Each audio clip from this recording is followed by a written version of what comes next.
بسم الله الرحمن الرحيم. نستفتح وبالحمد لله رب العالمين نستزيد، وبالصلاة والسلام على سيدنا محمد صلى الله عليه وسلم نستمطر فيض الله حول ما أنزله عليه صلى الله عليه وسلم.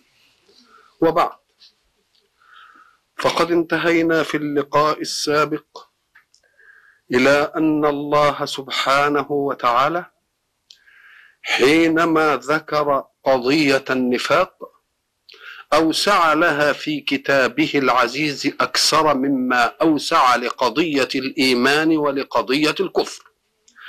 وقلنا إن الله سبحانه ختم الكلام عن المنافقين بمثلين ضربهما توضيحا لحالة التمزق النفسي فيهما والقلق الملكي في كل أحوالهم. وضرب المثلين أو كصيب من السماء بعد أن ضرب مثل الذين استوقد مثلهم كمثل الذي استوقد نارا.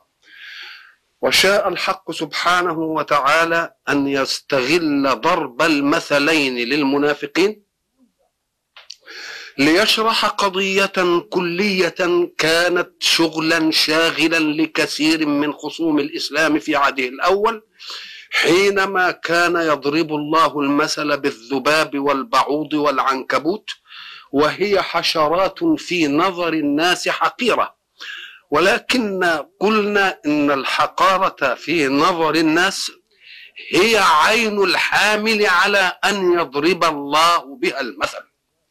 فهو حين يقول إن الذين تدعون من دون الله لن يخلقوا ذبابا، هو حقير ضعيف في نظركم، ولكن سنرد على هذه.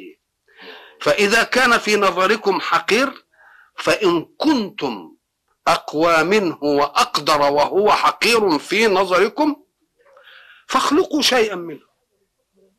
لا أقول فاخلقوا، ولكن إذا وقعت ذبابة على طعام أحدكم وغمست جناحها أو رجلها ثم أخذت شيئا من الطعام في نفسها، فالذي يقول إنها حقيرة فليسترد ما أخذته منه الذبابة. إن الذين تدعون من دون الله لن يخلقوا ذبابا ولو اجتمعوا له. ثم يتعلى ويتصعد فيقول وإن يسلبهم الذباب شيئا لا يستنقذوه منه، ضعف الطالب والمطلوب. هذا على فرض أنها حقيرة، وهي قد صنعت بكم ما لم تستطيعوا بعظمتكم وبقدرتكم أن تسلبوه منها، يبقى أنتم أحقر. ولكن نرد على أنها حقيرة، نقول ذلك غباء حين تنظرون إلى هذه الأشياء على أنها حقيرة. لماذا؟ لأنكم لو نظرتم إلى أن الله جمع في هذا الشيء الحقير في نظركم الذي لا يكاد يرى بالعين المجردة، جمع فيه كل خصائص الحيوان الضخم من جميع أجهزته، لعلمتم دقة الصانع في هذا، وعلمتم أن ذلك يدل على قدرة الصانع أكثر مما يدل الفيل. إذن فذلك أيضا ضرب. فأراد الله أن يستغل هذا الأمر ويقول أنتم لا تفهمون ولا تعقلون ولا تعرفون شيئا في حقيقة الأمر حين يكون حقيرا أو غير حقير. أراد الله أن يقول إن الله لا يستحي، أي لا يترك ضرب المثل بأي شيء، لأن الاستحياء إنما يكون حين يفعل الإنسان ما يعاب عليه، والله لا يفعل أبدا ما يعاب عليه، فكيف يستحي وكيف يترك ضرب المثل لحقارة أفهامكم؟ إنه يضرب المثل بالشيء الحقير لأنه هو المناسب في نظركم إلى تحقيركم أكثر من حقارته في نظركم، وإن كان عظيما في عين الناس جميعا. إن الله لا يستحي، أي لا يترك ضرب المثل. ضرب المثل بالبعوضة فما فوقها، أي في القلة. اذكروا جيدا، فما فوقها في الإيه؟ في القلة. حين يضرب الله تلك الأمثال، المؤمن يقول حين قال ربي ذلك فلا بد أن يكون لربي حكمة تناسب قدره، حكمة تناسب عظمته. فأما الذين آمنوا فيعلمون أنه الحق من ربهم وأنه لا مثال أعظم في توضيح الحقيقة من هذا المثال. فهمناه أو لم نفهم، ثم يعطي الله بعض الأفهام ليجلي هذه الحقائق، لنفهم أن الإيمان الفطري بما يقوله الله على أنه الحق إيمان له رصيد من علم يأتي فيما بعد. فأما الذين آمنوا فيعلمون أنه الحق من ربهم، وأما الذين كفروا فيقولون ماذا أراد الله بهذا مثلا. شوف كلمة ماذا أراد الله بهذا مثلا وما يقصدونه منها كلاما، وانظر إليها لو عاصرناهم كيف يصورونها حركة، أن الكلام شيء والحركة التعبيرية مع الكلام شيء. ماذا أراد الله بهذا مثلا؟ يبقى استهزاء بالحركة. احنا بناخد بس اللفظ الآن، لكن أنا بستصحب اللفظ بالحركة التي تقال الآن في مثله. ماذا أراد الله بهذا مثلا؟ الله يريد به كثير، ولذلك يؤمن به كثير، ويهدي به كثير، ويضل به كثير أيضا. لماذا؟ لأنه فرق بين أن تستقبل الشيء بعقلك على أنه من مساو لك، وأن تستقبله بعقلك على أنه من أعلى منك. فحين تستقبل الشيء أن من هو أعلى منك تتهم نفسك إن لم تفهم، وتقول ارزقني يا الله فهما عنك، أنا لا أشك أنك تقصد حقا بذلك، وعلمني يا رب هذا الحق. فالذي يدخل من باب الإيمان يعطيه الله ذلك الحق، يضل به، يهدي به كثيرا ويضل به كثيرا. واسمعوا إلى أن الله سبحانه وتعالى حينما يقول يهدي به كثيرا على العين والرأس، إنما الوقفة يضل كثيرا. طب ما دام هو اللي بيضل، قال لك يجب أن تفهم أن الله لم يتبرع من عنده بأن يضل به أناسا إلا أناس القضية المنطقية تستوجب منه أن يضلهم. لماذا؟ لأنهم فاسقون، وما يضل به إلا الفاسقين. إيه الفاسقين؟ قلنا في الفاسقين أن الفسق والفسوق خروج الرطبة عن القشرة. أنت أظن أكلت رطب كتير ولقيت قشرة طالعة كده أبا، وتروح أنت ملتها كده، أنت بتملتها دليل على أنها لسه على الرطبة. لكن هي لما تفسق يعني تبان الرطبة من القشرة، والقشرة مصنوعة لتصنع حواجز تضر التلف، تبعده وتبعد الفساد عن الرطبة لتظل سليمة الاستعمال. إذن فالمؤمن حين يؤمن يعطي نفسه سياجا يعصمه من التلف، كالرطبة حولها القشرة لتعصمها من أن يتساقط عليها ذباب بالقاذورات أو الميكروبات أو يتلفها أو يفسدها. فكأن الحدود التي يصنعها الله كغلاف الرطبة. هو إن حدد حريتك فحدد حريتك في هذا الغلاف ليصونك من التلف، ليصونك من الفساد، ليصونك من التعفن. فلا تعتقد أن الحجاب الذي وضعه الله بتكليفك افعل كذا ولا تفعل كذا، لا تتقدم لا تتأخر، لا تعتقد أن هذا السياج ضار بك، وإنما هو كالقشرة على الرطبة مصنوع ليحميها من كل تلف لتبقى صالحة الاستعمال. أخذ الفسق من هذا. يبقى الفاسقين هم هم الذين خرجوا عن حدود الله خروجا يتلفهم ويفسدهم ولا يجعلهم صالحين لاستقبال الحياة التي يعيشون فيها ولا لانتظار الحياة التي ترجى في الآخرة إلا بالشر والوبال عليهم. هذا هو الفسق.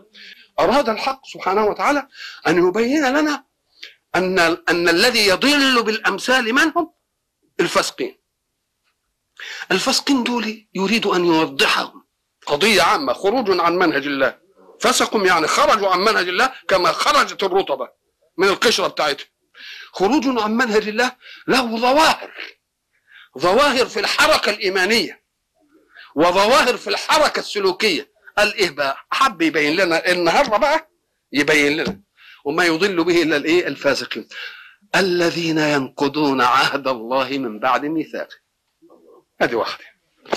ويقطعون ما أمر الله به أن يوصل، هذه الثانية، ويفسدون في الإيه؟ في الأرض. الله، يبقى دول هم مين؟ الفاسقين. يبقى عارف إن اللي يضل به الفاسقين. ومن هم الفاسقون؟ الذين ينقضون عهد الله من بعد إيه؟ ميثاقه، ويقطعون ما أمر الله به أن يوصل، ويفسدون في الإيه؟ في الأرض. طب وما النتيجة؟ الفسق عمل منهم وهذه ظواهره، والنتيجة تؤول لماذا؟ إلى أن يكون هم اللي خسرانين. يبقى سبب هو الفسق، ظواهر سبب هي ينقضون عهد الله من بعد ميثاقه، ويقطعون ما أمر الله به أن يوصل، ويفسدون في الأرض. والنتيجة يا رب لهذا أولئك هم الإيه؟ الخاسرون. كلمة الخاسرين وكلمة رابحت تجارتهم وكلمة اللي يكسبهم وكلمة الفالحين وكلمة الفائزين، كل دي بتعطينا أن الإنسان في هذه الحياة لابد أن يعقد صفقة، كما نقول صفقة تجارية. صفقة تجارية معناها أن تعطي لتأخذ أكثر. ولذلك شوف القرآن حينما قال هل أدلكم على تجارة لن تبور، جابها لنا من ناحية الإيه؟ التجارة والربح. تؤمنون بالله ورسوله وتجاهدون فيه، ومش الله، هو دي التجارة. ما دام أنت عايز إيه؟ تربح. إن ما عملتش كده، إن لم تصنع هذا، فيبقى إيه فيه إيه؟ يبقى فيه خسارة. وليه جابها حكاية التجارة هو؟ قال لك لأن التاجر ده في كل صفقة يعقدها نفعه واضح، إنما الزارع ينتظر السنة على ما تيجي. فجابها بالأمر اللي إيه؟ العاجل، النفع السريع. كل ما يعمل صفقة بياخد نفع، مش كل ما يزرع زرع ياخد نفع، لا. فعملها صفقة إيه؟ تجارية. حتى في قمة إن الله اشترى من المؤمنين أنفسهم وأموالهم، الله برضه حكاية شراء وبيع، بأن لهم الإيه؟ الجنة. يقاتلون في سبيل الله فيقتلون ويقتلون وعدا عليه ومن أوفى بعهده من الله. إذا عملها صفقة أيضا. إذا فكأن حياتك الدنيا صفقة، حاول أن تتاجر فيها وأن تكون تجارتك إلى ربح، ما تكونش تجارة خاسرة. وإن ظننت أنك ستنقص شيئا من مالك كشأن التاجر، هل التاجر يأتي في صفقة يقول يا سلام هدفع فيه 5000 جنيه؟ لا، انظر إلى أنا هجيب لك إيه. إذن فساعة تأتي شدة التكليف وقساوة الأمر وعنف النهي، فتذكر الجزاء على كل هذا. حين تتذكر الجزاء على كل ذلك يهون عليك كل إيه؟ بكل شيء. لأنني قلت سابقا أن الذي يجعل الناس يتهافتون على المعصية أنهم لا يستحضرون الجزاء عليها. ولو استحضروا الجزاء عليها، لا أقول امتنعوا، لأن الامتناع يدل على أنه قدرة أن يفعل ولكنهم امتنع، أو لا يقدرون مش يمتنعون. يعني إذا لا يزني الزاني حين يزني وهو، لأنه لو كان مؤمن ومستحضر الجزاء على هذه العملية ما كانش عملها إيه؟ رضا يعني امتنع كده؟ لا، ده ما يقدرش يعملها، خلاص كله يخور. وأنا ضربت المثل بالتنور وأظنكم فاكرينه. كذلك الذي يزهد في عمل الطاعة زاهل أيضا عن الجزاء عليها، ولو استحضر الجزاء على الطاعة لخفت عليه الطاعة. ولذلك لما تيجي في غزوة بدر مثلا ابن الحمام يعمل ايه؟ يقول له يا رسول الله أليس بيني وبين الجنة إلا أن أدخل مع هؤلاء الكفار فيقتلوني وأصبح شهيدا؟ ليس بيني وبين الجنة إلا هذه العملية. فيقول له نعم، كان في فمه تمرات فاستبطأ أن ينتظر دخول الجنة إلى أن يبتلع التمرات، وراح رمي التمرات وراح رميها. لأنه استحضر ايه؟ استحضر الجزاء، استحضر. إذن فنحن في صفقة. الصفقة دي الحياة تجارة، وتجارة عايزينها لن ايه؟ لن تبور. ربنا بيقول الجماعة دول عملوا ايه بقى؟ أولئك هم الايه؟ الخاسرون. ليه بقى؟ أم قال لك لأنك إذا نظرت إلى من شرع، لو شرع لك مساو ربما اتهمته بأنه شرع ليحمي مصالحه، مساوي. إنما لو شرع لك ما ليس في حاجة إلى شيء مما خلق تتهم في إيه؟ لماذا كانت تشريعات البشر غير مقبولة وغير دائمة ومعدلة دائما؟ لأن اللي بيشرع له هوى، لا يسلم أبدا من هوى. إن كان من العمال هيشرع للعمال، وإن كان من الرأسمالية هيشرع للرأسمالية. ربنا يقول أنا لا عايز لا دي ولا دي. إذن تشريع المستغني، تشريع المتفضل، وتشريع العالم، لأن دي يحصل استدراكات على فرض ان بعض الناس يبقى مخلص ويعمل تشريعات وبعدين نستدرك عليه نقول له فاتك كذا وفاتك كذا، ولكنه ايه؟ مش منتفع بما شرع، بل ينفع بما ايه؟ بما شرع، ولا يغيب عن علمه شيء. الذين يشرعون في الارض ان اخلصنا ان يعني احسننا الظن باخلاصهم، ما بنناقش قضيه اخلاصهم، ان احسننا الظن نقول له والله لكن انت ما انتش عالم بالجزئيات، ولذلك تاتي التجربه فيما بعد لتبين لك خطا ما شرعت فتعدله انت عما شرعت. ده على فرض انك اخلصت في الايه؟ في التشريع. يبقى اذا الذي ياخذ المنهج من الله ليتاجر مع الله بمنهج لا ينفع الله، ولذلك إيه؟ انكم لن تبلغوا نفعي تنفعوني ولن تبلغوا ضري فتضروني، لو أن أولكم إلى آخره اجتمعوا على أتقى قلب رجل واحد منكم ما زاد ذلك في سلطاني قدر جناح بعوضة، ولو أن أولكم إلى آخر الحديث اجتمعوا على أفجر قلب رجل واحد منكم ما نقص ذلك من سلطاني قدر جناح بعوضة. الله. يبقى إذن اللي بيشرع لنا ملوش هوى في التشريع إلا صالحنا، يبقى دي ثقة. وأيضا لا يمكن أن يستدرك عليه، لأنه لا يحتاج إلى تجربة واقعية لتخطئه فيما شرع. اللي بيحتاج إلى التجربة مين؟ البشر. ولذلك احنا قلنا أن التجارب المعملية المادية الكل متفق عليها أم مختلفون؟ متفقون في التجارب المادية، متفقون. أنا قلت هل توجد كهرباء روسي وكهرباء أمريكي؟ طب توجد كيمياء انجليزي وكيمياء فرنساوي؟ لماذا؟ لأن الذي يحكم المادة الصماء والمعمل الذي لا يجامل. لكن الكلام النظري ده رأس مالي ولا شيوعي؟ ده بقى خاضع من الهوى، هو ده اللي نختلف فيه. الشيء اللي ما فيش فيه لنا فيه رأي متفقين فيه. وقلت كمان، قلت أن كل معسكر يحاول أن يسرق ما عند المعسكر الآخر من الأسرار، هي الأسرار المادية المعملية، ويحاول كل واحد منهم أن يبعد النظريات عن إيه؟ شوف، بينما عايز يسرق النظريات المادية عايز يبعد الإيه؟ النظريات الأهوائية بتاعت الإيه؟ بتاعت الأهواء. ده ليه؟ لأن اللي مشرع له هوى. فكأن الله تحمل عن خلقه أن قال ما تختلفون فيه وما تتصادم فيه أهواؤكم أنا سأعفيكم من التشريع فيه وأشرع لكم أنا، لأني أنا الخالق وأنا الرب وأنا السيد، ولا ليش هوى فيما أشرع، ولا تغيب عني تجربة نقول إن هتعلمها من كذا. يبقى إذن الذي يأخذ منهج الله تبقى تجارته رابحة ولا مش رابحة؟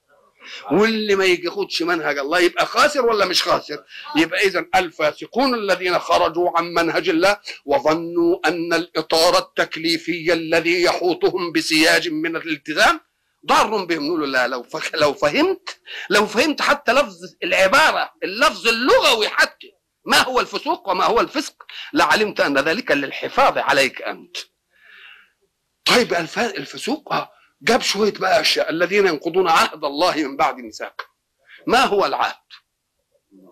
العهد هو العقد.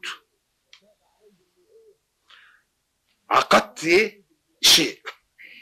العقد هو الالتقاء، ولذلك تقول أنا قريب عهد بكذا، أنا قريب عهد بفلان، يعني التقيت به ايه؟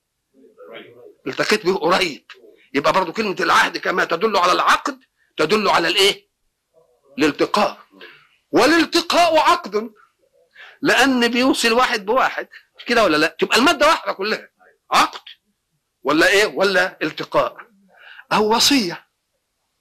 ألم أعهد إليكم يا بني آدم؟ أنا ما وصتكوش؟ وصية من مين؟ من خالق لمخلوق كان من الواجب أن لا تفارقه وتظل إيه. ولذلك ربنا قال في سيدنا آدم ولقد عهدنا إلى آدم من قبل فنسي ولم نجد له عزما. يبقى وصى. يبقى كلمة العهد معناها ايه؟ تاخد معاني كتير اهي. عقد والإيمان عقد. قلنا إن الإيمان إنك تعقد قضية في قلبك ما تطفوش لتناقش من جديد. عقد. ولذلك بنسميها عقيدة. عقيدة مش مجرد رأي لسه عمالين بندرسه، لا، عقيدة. والتقاء. قلنا برضو إيه الالتقاء؟ ووصية. من مين؟ إيه اللي خلى الوصية؟ هل كل وصية تصل إلى مرتبة العقد والالتقاء؟ لا، الوصية من مين؟ من خالق لمين؟ لمخلوق. وشوف كلمة وصية حتى فيها الإنسان يقول لك ده فلان في الحالة الأخيرة حتى بيوصي. معنى يوصي، يوصي من؟ يوصي من يحب أولا، وما يخدعش حد لأنه هيقابل ربنا بعد ثانية. يبقى مش ممكن هيخدع حد. يبقى صدق كله. يبقى إيه؟ صدق كله. تاخد منه الحقيقة الحقيقية. ده الحياة خلاص انتهت المسألة. ويقبل على الله، هيسيبك بخير ويقبل على الله بشر. ده إن كان في حياته كلها شر هيحاول في اللحظة دي إنه يبقى إيه؟ إنه يبقى خير.